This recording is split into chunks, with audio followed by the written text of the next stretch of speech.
Hello my lovelies, it's Megan Pugcakes, and today I'm going to show you what's in my Disney Parks bag. I don't know if what I carry around with me is that interesting, but hopefully it'll be helpful to you should you choose to go to the parks. And I will show you a few packing differences between when I go to Disneyland or Disney World. First thing is I'll show you how I bring my bags to the park. So I don't usually just have one big backpack and put everything in there because I have so many cute mini backpacks and little purses. So I tend to try to combine the two. First, I always try to have just a little crossbody bag. This will have items that I want to grab quickly. So there's not usually much in here, but I will have my phone for quick photos if that's not in my back pocket, as well as my vlogging camera. I also like to keep my little, I call it my travel wallet, this little Polly Pocket wallet, because I don't put all of my cards, just the bare essentials. And then if you're at Disneyland, I can just put my paper pass right in the front so it's easy to grab. Now, a lot of times, because I'm me and I do have a lot of cute Disney bags, if you've seen my video, but in this case, I haven't gotten to use this bag yet, and it's so gorgeous. I'm gonna be using it all 3 days of our trip to Disneyland next week. Oh, also, before I get any farther in this, bear in mind that these packing tips are from the perspective of somebody who goes with one other person and doesn't have kids. If I were traveling by myself, I would take one big backpack because my little backpacks don't easily fit my jackets and there wouldn't be room for souvenirs.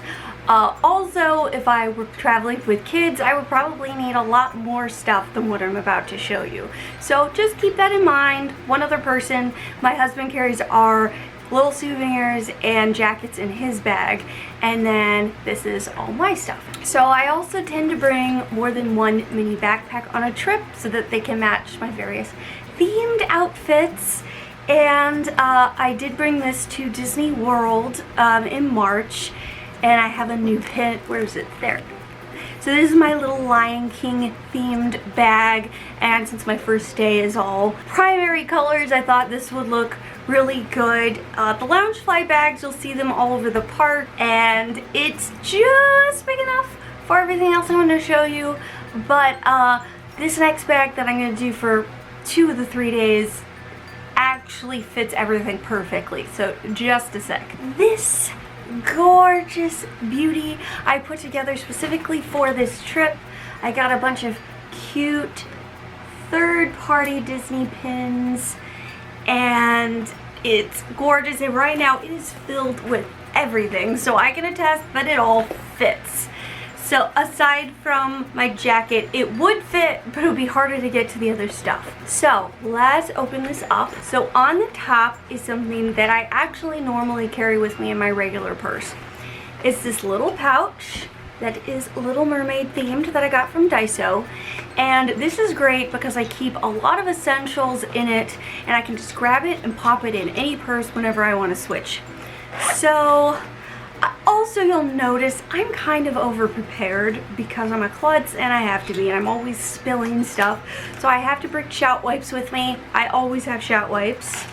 I always have a little pack of tissues. I have a little pug hand mirror. I get the coupons for free stuff at Bath & Body Works every month. So I usually get a cute little lotion, extra lip gloss, hair tie just in case, and some Lactaid and other meds because I am lactose intolerant. So this is getting more park specific. A lot of these items I actually do bring with me to the gym, so they're all about staying comfortable when you're sweaty and have been working hard. And if you're familiar with California or Florida, you will definitely get sweaty and you will be doing a lot of walking.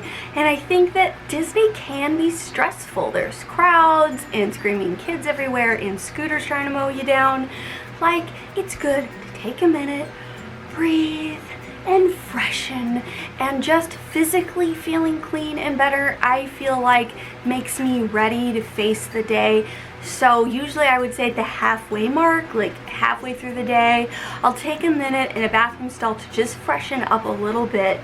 So this is this really cute little bag that I got from Michael's. I have a comb, sometimes I'll have hairpins in here, twisty ties, and a compact. And then these are the items.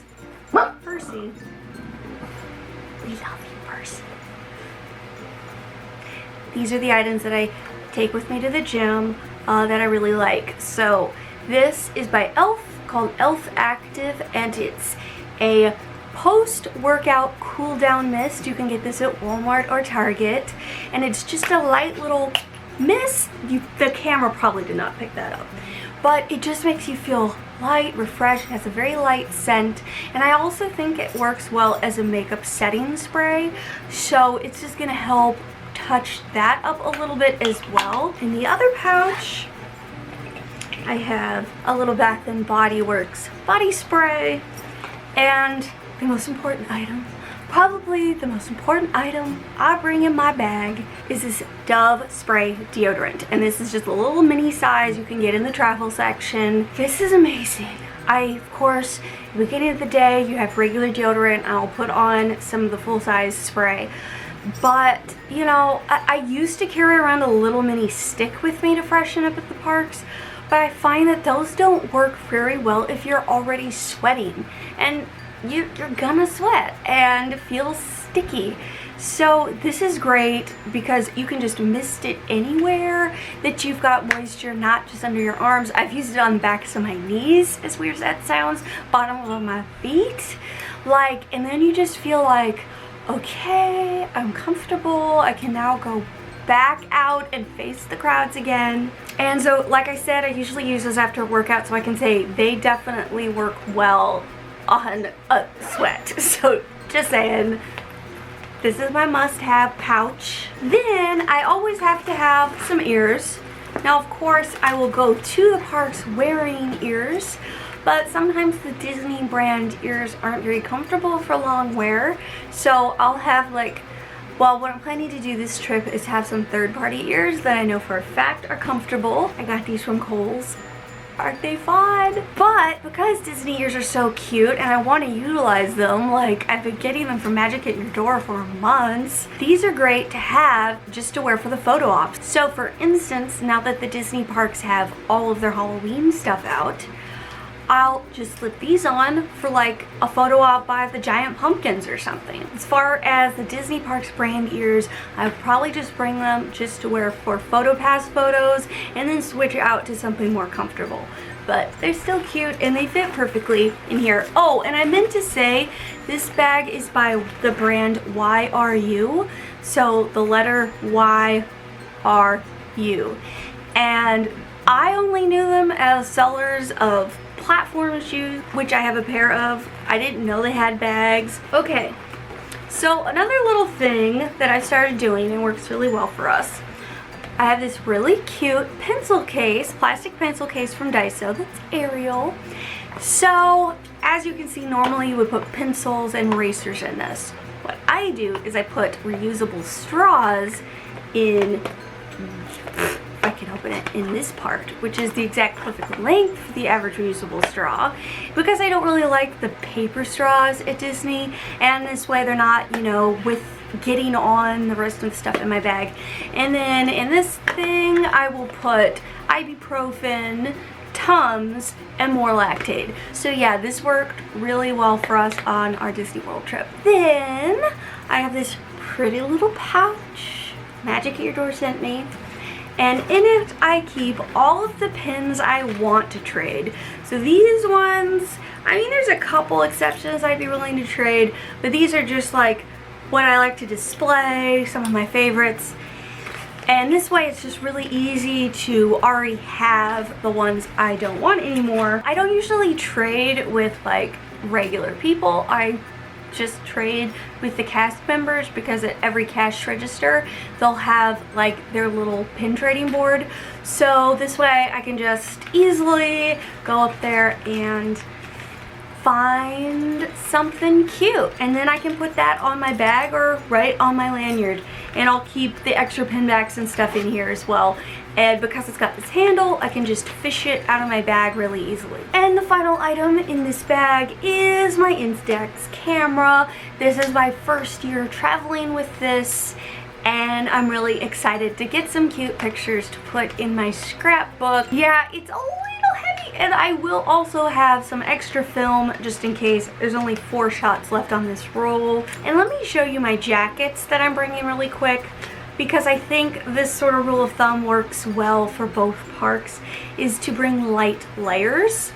So this one's my favorite. It's just a cute lightweight cardigan. But the best part, and this is from the brand Her Universe that I got at Hot Topic, and in the corner it says I speak fluent Disney, and on the back is Aurora's crown, and this matches like pretty much everything and folds up pretty small.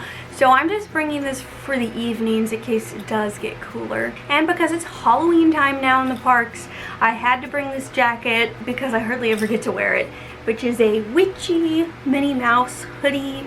So this is one I'll probably throw on for some of the Halloween photo ops and then just put it back in my bag, or have for you know, when it's cold, if it gets cold. And so this is pretty lightweight. Like, I've worn this at the parks a couple times in the fall, so it works pretty well. I mean, if you're going at the hottest part of the year, you're probably not going to need those, but we're usually there in the off season, so it sometimes can be chilly in the evening. So now for the part that is more specific to Disney World and Disneyland. So with World, because you're in Florida, you have to account for the subtropical weather.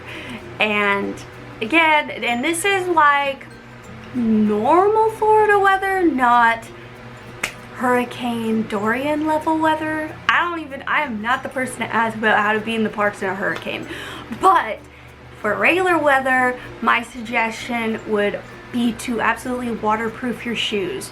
If you go to any sporting goods store, or even I think the shoe section in Walmart, you can get bottles of spray waterproofer, and you just spray those on your shoes, let them dry, and this is assuming you're wearing tennis shoes. I would recommend wearing tennis shoes just because it is so much walking, but if you're wearing those and you don't want your feet and socks getting soaked, definitely waterproof your shoes, especially because you don't always know if there's going to be a 3-second downpour in the middle of the day and then it's gone, but it's not always on the weather report. So just make sure you waterproof your shoes.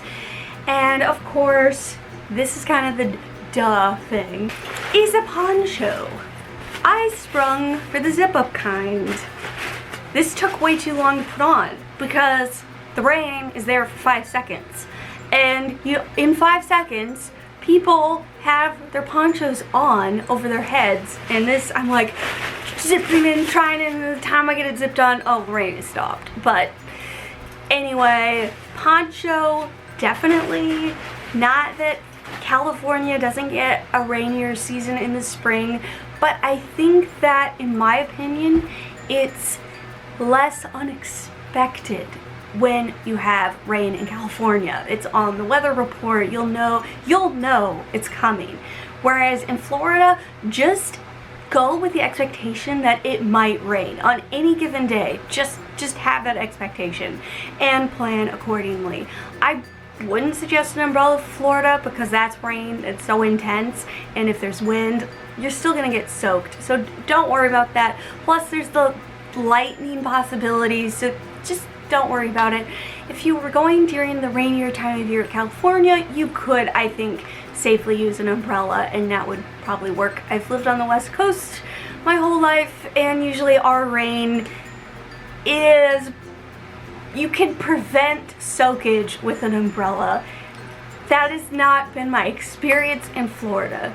That it's just a waste of space to bring an umbrella. So just, yeah, don't. So You'll notice I'm not bringing sunscreen. I will have some in the room, but I have found I don't need to reapply it constantly during the off season. But I know that especially in Florida, you want to keep reapplying the sunscreen because of the higher moisture content in the air. You will burn more easily, so you have to reuse and reapply more often with your sunscreen, but especially if you're in the summer.